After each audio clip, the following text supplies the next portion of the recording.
നമസ്തേ. August മാസം 31 ജനിച്ചവരെക്കുറിച്ച് numerology എന്ന ശാസ്ത്രത്തിലൂടെയുള്ള ഒരു ചെറിയ വീക്ഷണം. നിങ്ങളുടെ ഭാഗ്യസംഖ്യ 4 3 3 4.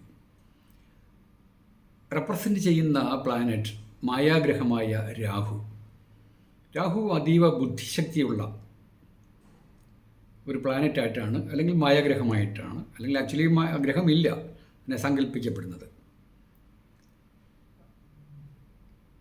മഹാവിഷ്ണുവിൻ്റെ മോഹിനി വേഷം പൂണ്ടപ്പോൾ അമൃത് നേടിയെടുത്ത ഏക ഒരു അസുരനാണ്, സിംഹികയൻ എന്ന അസുരനാണ് കഥയിൽ പ്രകാരം പറയുന്ന ഈ രാഹുവായി തീർന്നത്. അതായത് ദേവന്മാർക്ക് വേണ്ടി മാത്രം വെച്ചിരുന്ന ആ അമൃത് എടുക്കുവാനായിട്ട് അതിവിദഗ്ധമായി അദ്ദേഹം വേഷം മാറി സൂര്യൻ്റെയും ചന്ദ്രൻ്റെയും മധ്യത്തിൽ ഇരുന്നു കൊണ്ട് കഴിച്ചു എന്നൊക്കെ അറിയാമല്ലോ. ഇത് സൂചിപ്പിച്ചത് നിങ്ങളിൽ നല്ല ബുദ്ധിയുള്ളവരാണ്. നല്ല ബുദ്ധി, അതിനെ വേണ്ട രീതിയിൽ വിനിയോഗിച്ചാൽ ജീവിതത്തിൽ വളരെയേറെ ഉത്കർഷമുണ്ടാകും. നിങ്ങൾക്ക് സഞ്ചാരമൊക്കെ ഇഷ്ടമാണ്. ആത്മീയമായ ശക്തി വളരെയേറെ കിടപ്പുണ്ട്. ആത്മീയശക്തി എത്രയുണ്ടെങ്കിലും ശരി, എല്ലാം ഒരു വേറിട്ട കാഴ്ചപ്പാടാണ്. ദാമ്പത്യ ബന്ധത്തിൽ പോലും വിവാഹം കഴിഞ്ഞവരാണെങ്കിൽ, ഭാര്യയായാലും ഭർത്താവായാലും ശരി, നിങ്ങൾക്ക് വേറിട്ടൊരു കാഴ്ചപ്പാടാണ്. അതുകൊണ്ട് അവിടെ പ്രബലമായ ശക്തി നിങ്ങൾ കാണിക്കും. അതിൻ്റെ പേരിൽ അല്പ അലസ്വരത ഉണ്ടാവുകയും ചെയ്യും.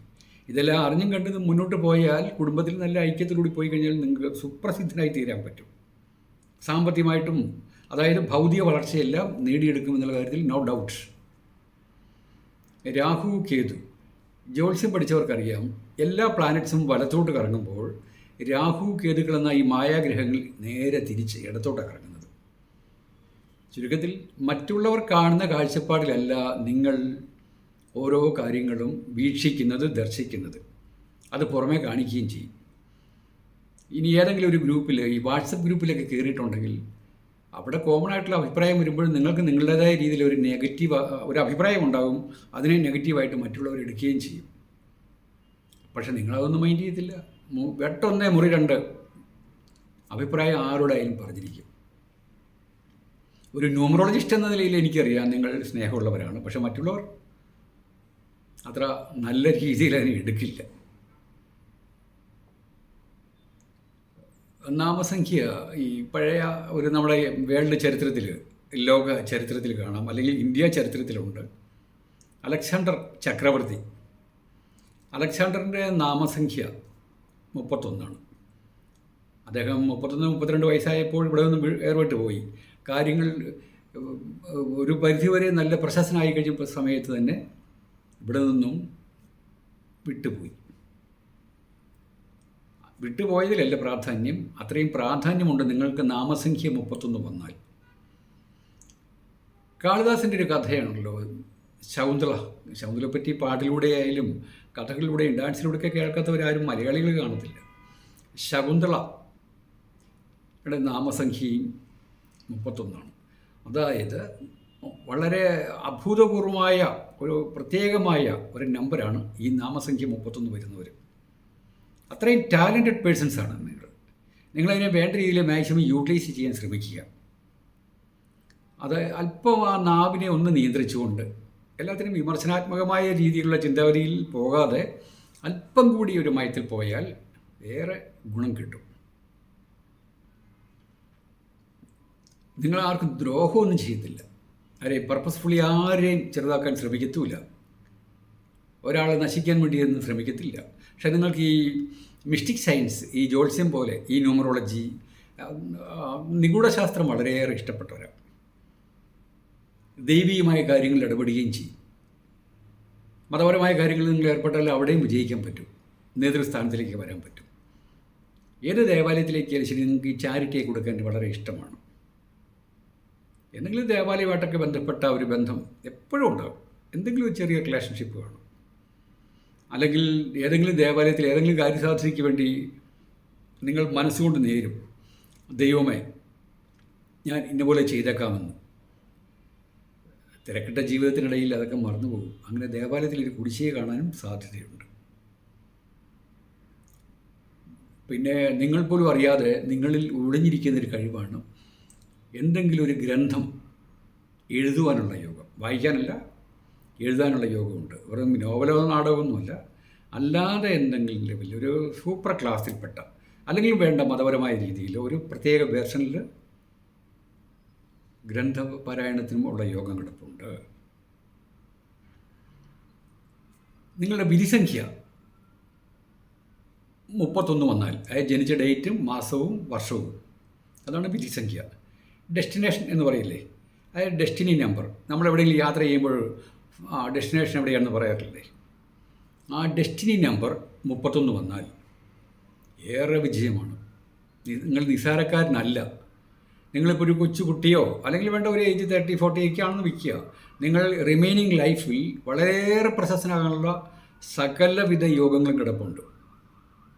അത് കണ്ട് മനസ്സിലാക്കി മുന്നോട്ട് പോവുക. നിങ്ങൾ ചെയ്യുന്ന ജോലി എന്തുമായിക്കോട്ടെ, ഏത് മേഖലയും ആയിക്കോട്ടെ, ആ മേഖലയിൽ നിങ്ങൾക്ക് പ്രാവീണ്യത്തോടുകൂടി മുന്നോട്ട് പോകാൻ പറ്റും. രാഷ്ട്രീയമാണെങ്കിൽ എങ്ങനെ? ഒരു ആദിവാസി യുവതിയായിരുന്ന ആരാലും അറിയപ്പെടാതെ തനി ഒരു കുഗ്രാമത്തിൽ ജനിച്ച് വളർന്ന ഒരു പെൺകുട്ടിയായിരുന്നു നമ്മുടെ ഇന്നത്തെ പ്രസിഡന്റ് ദ്രൗപദി മുർമു.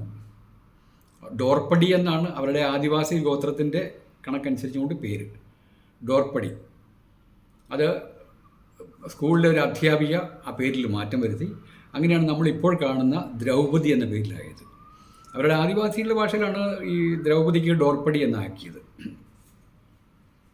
പിന്നെ വിവാഹം കഴിഞ്ഞപ്പോൾ അദ്ദേഹത്തിൻ്റെ കുലത്തിൻ്റെ നാമമാണ് മുർമു, ദ്രൗപദി മുർമു. ഇന്ന് ഇന്ത്യൻ പ്രസിഡന്റ്, ഇന്ത്യയിലെ പ്രഥമ സിറ്റിസൺ ആയി. വിധിസംഖ്യ 31. ഇനി എല്ലാവർക്കും ഇന്ത്യൻ പ്രസിഡൻ്റ് ആകാൻ പറ്റത്തില്ല, പക്ഷേ അതാത് മേഖലകളിൽ ഒരു ചാൻസ് കിടപ്പുണ്ട്. മലയാള ചലച്ചിത്ര മേഖലയിൽ ഹാസ്യത്തെ പ്രത്യേകമായ രീതിയിൽ കൊമേഴ്സ്യലൈസ് ചെയ്ത ഒരു വ്യക്തിയാണ്, ഒരു ആക്ടർ എന്ന നിലയിൽ അല്ലെങ്കിൽ കഥാതിരക്കഥയൊക്കെ എഴുതിയ വ്യക്തി എന്ന നിലയിൽ ശ്രീനിവാസൻ. അദ്ദേഹത്തിൻ്റെയും ഫേറ്റ് നമ്പർ 31. കോട്ടയംകാരനായ മനോജ് കെ ജയൻ, അദ്ദേഹത്തിൻ്റെ ഫേറ്റ് നമ്പർ 31. അപ്പോൾ നിങ്ങളിലാണ് ചിന്തിക്കാം, അദ്ദേഹത്തിൻ്റെ ദാമ്പത്യത്തിൽ ഉർവശിയുമായിട്ടുള്ള ബന്ധത്തിൽ അല്പം കല്ലുകടി ഉണ്ടാകുകയും വിവാഹബന്ധം ഏർപ്പെടുത്തുകയും ചെയ്തു എന്ന് ചിന്തിക്കാം. മനോജ് കെ ജയൻ്റെ നാമസംഖ്യ 29. ഞാൻ കഴിഞ്ഞ ദിവസം ഒരു വീഡിയോയിൽ പറഞ്ഞിരുന്നു, നാമസംഖ്യ 28 വന്നാൽ ഭാര്യ അല്ലെങ്കിൽ ഭർത്തൃവിരഹം, 29 നെഗറ്റീവാണ്. അതാണ് അദ്ദേഹത്തെ ബാധിച്ചത്. ഇതൊക്കെ ന്യൂമറോളജി കാൽക്കുലേഷനാണ്. നിങ്ങൾക്ക് വേണം കോമൺ ആയിട്ട് പറയാം, ഓരോരുത്തരും കയ്യിലിരിപ്പ് കണ്ടല്ലേ, അങ്ങനെയാണ് ഇങ്ങനെയാണെന്നൊക്കെ പറയാം. അതൊക്കെ നിങ്ങൾ നിങ്ങളുടെ ചിന്തിച്ചോളൂ. ഞാൻ പഠിച്ച ശാസ്ത്രത്തിൻ്റെ പോയിൻ്റ് ഓഫ് വ്യൂവിലാണ് ഇതെല്ലാം ചെറിയ തോതിൽ വിശദീകരിക്കുന്നത്. ജയസൂര്യയുടെ ജനിച്ച ഡേറ്റ് 31 ഓഗസ്റ്റാണ്. ഗിന്നസ് ബുക്ക്, അദ്ദേഹം അയ്മനക്കാരനാണ്. അദ്ദേഹത്തിൻ്റെയും ജനിച്ച ഡേറ്റ് 31/8. കേവലം നിങ്ങളൊന്ന് ആലോചിച്ച് നോക്കുക, ഒട്ടും പൊക്കമില്ലാത്ത ഒരു ഗിന്നസ് ബുക്ക്. അദ്ദേഹം അയ്മനക്കാരനാണ്. ഗൂഗിളിൽ സെർച്ച് ചെയ്ത് കഴിഞ്ഞാൽ കൊല്ലത്ത് ജനിച്ചതായിട്ടുണ്ട്, പക്ഷേ അദ്ദേഹത്തിൻ്റെ അമ്മ വീട് അയ്മനം. അവിടെ സ്കൂളിലാണ് പഠിച്ചത്. കോളേജിൽ കോട്ടയത്താണ് പഠിച്ചത്, ബെസിലിസ് കോളേജിൽ. ഇദ്ദേഹം ബാല്യകാലത്തിൽ വളരെയേറെ അധ്യാപകരാൽ പോലും പുച്ഛം നേടിയ വ്യക്തിയാണ്. സ്കൂളിൽ അഡ്മിഷൻ പോലും കൊടുത്തിട്ടില്ല എന്നൊക്കെയുണ്ട്. കാരണം വെള്ളപ്പൊക്കമുള്ള ഏരിയയിലേക്ക് ചെന്ന് കഴിഞ്ഞാൽ അതൊക്കെ പോട്ടെ, എൻ്റെ നാട്ടിലുള്ള ചില കാര്യങ്ങൾ പറയുന്നത് മോശമല്ലേ. എന്തായാലും ആ പൊക്കമില്ലാത്തൊരു വ്യക്തി ലോകപ്രശസ്തനായി. ലോകത്തിൽ ഏറ്റവും പൊക്കം കുറഞ്ഞൊരു വ്യക്തി സിനിമയിൽ നായകനായി വന്നു. അത്ഭുതദ്വീപ് പിന്നെയും സംവിധാനം ചെയ്ത് അതിലൂടെ പ്രശസ്തനായി. അങ്ങനെ ഗിന്നസ് ബുക്കുമായി. അജയ് കുമാർ എന്നാണ് പേര്. ലോകത്തിലെ ഏറ്റവും പൊക്കം കുറഞ്ഞൊരു വ്യക്തി സിനിമ ഡയറക്റ്റ് ചെയ്തു, ആദ്യമായിട്ടുള്ള കാര്യമാണ്.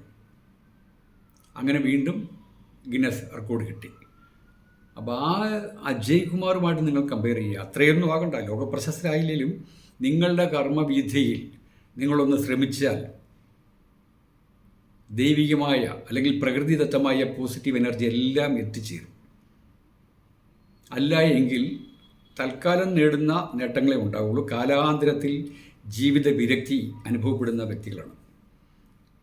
പബ്ലിക്കിന് മുമ്പിൽ ഇപ്പം ടി വിയിലൊക്കെ നിങ്ങൾ ഒരുപക്ഷെ ആരെങ്കിലുമൊക്കെ പ്രത്യക്ഷപ്പെട്ടാലും ആ ടി വിയിൽ കാണുന്ന മുഖമല്ല നിങ്ങളുടെ ഉള്ളിൽ. മനസ്സുകൊണ്ട് അല്പം നീറ്റിൽ അനുഭവപ്പെടും. ഇതെല്ലാം അറിഞ്ഞും കണ്ടും നീക്കിക്കഴിഞ്ഞാൽ ബാല്യത്തിൽ നിങ്ങൾക്ക് കർമ്മപദങ്ങൾ ജോലി ചെയ്തുകൊണ്ടിരിക്കുന്ന സമയത്ത് തന്നെ ഒരു പെർമനൻ്റ് അസറ്റ്, സ്ഥിരമായ അസറ്റൊക്കെ എടുത്തിടണം. അല്ലെങ്കിൽ അതിനോട് വിരക്തി ഉണ്ടാകും. ഈ ഓഗസ്റ്റ് 30 ജനിച്ചവരോടായിട്ട് ലേശം സാമ്യമുണ്ട് ഇതിന് നിങ്ങളുടെ ലൈഫിലും. നിങ്ങൾക്ക് പിന്നെ അതുപോലെ നല്ല ഭക്ഷണമൊക്കെ ഉണ്ടാക്കാനുള്ള യോഗമുണ്ട്. ആൾക്കാർക്ക് നല്ല അന്തസ്സായ രീതിയിൽ ആഹാരം കൊടുക്കാനുള്ള നല്ല മനസ്സുള്ള ആളാണ്. ചില ആൾക്കാർ ഇപ്പോൾ ആഹാരമൊക്കെ ഒരു പേരിന് കൊടുക്കും. ഫ്രണ്ട്സ് ഉണ്ടെങ്കിൽ ചില ആൾക്കാർ സാമ്പത്തികം ലാഭിക്കാനായിട്ട് പൈസ ഇല്ലാത്തതിൻ്റെ പേരിലായിരിക്കാം. ഇനി പൈസ ഉണ്ടെങ്കിലും അല്പം പിശുക്കാനായിട്ട് ഒരു മോശം റെസ്റ്റോറൻ്റ് അല്ലെങ്കിൽ ഹോട്ടലിൽ കയറുമ്പോൾ നിങ്ങൾ അങ്ങനെയൊന്നും ചെയ്യത്തില്ല. ആൾക്കാർക്ക് കൊടുക്കുമ്പോൾ പൂർണ്ണ മനസ്സാലെ കൊടുക്കും. പക്ഷേ നിങ്ങളുടെ നാവിൻ്റെ ശക്തിയെ കേട്ട് കഴിഞ്ഞാൽ ആൾക്കാർക്ക് ഒരുതരം വെറുപ്പുണ്ടാകും. പക്ഷേ നിങ്ങൾ മനസ്സുകൊണ്ട് നല്ലവരാണ്. നിങ്ങളുടെ ശക്തിയെ തിരിച്ചറിഞ്ഞുകൊണ്ട് മുന്നോട്ട് പോകാൻ തീർച്ചയായിട്ടും ശ്രമിക്കണം. അശ്രാന്ത പരിശ്രമത്തിലൂടെ നിങ്ങൾക്ക് ജീവിത വിജയം ഉറപ്പാണ്. എൻ്റെ അനുഭവത്തിൽ ഇവിടെ വരുന്ന കൺസൾട്ടേഷനിലൂടെയുള്ള അനുഭവങ്ങളൊക്കെ ഉണ്ട്. അതെല്ലാം പറഞ്ഞു കഴിഞ്ഞാൽ വീഡിയോ നീണ്ടുപോകുമല്ലോ. ആകെ പിന്നീടൊരു അവസരത്തിൽ പറയാം. നിങ്ങളിൽ ഉറങ്ങിക്കിടക്കുന്ന ശക്തിയുണ്ട്, അതിനെ ഡെവലപ്പ് ചെയ്യുക. Okay, thank you very much.